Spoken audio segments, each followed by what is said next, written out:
Hi, I'm Deborah Pomeroy. I've just co-authored a book on an amazing education project I worked on for 10 years in Egypt, working with the Ministry of Education, mostly in Cairo.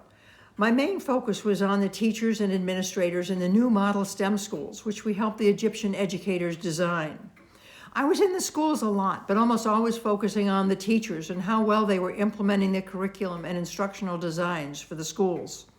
The kids were always there, and I loved seeing them so engaged, but I rarely interacted with them directly. In those 10 years, I commuted back and forth between my home and Cairo 25 times, 3 flights each trip, usually taking well over 14 hours. On what would become my last trip before retiring from the project, I was in the waiting room at the Cairo International Airport writing up my notes for my work. A young woman, probably about 19 or 20, approached me and quietly asked, "Dr. Deborah?" That was how everyone in Egypt addressed me. When I said yes, she told me she was on her way back to the U.S. to continue her studies. She began to tell me about her work in the U.S. university. She was so excited to be able to thank me in person for helping the Egyptian government establish and run the new model STEM high schools from which she had graduated just 2 years before.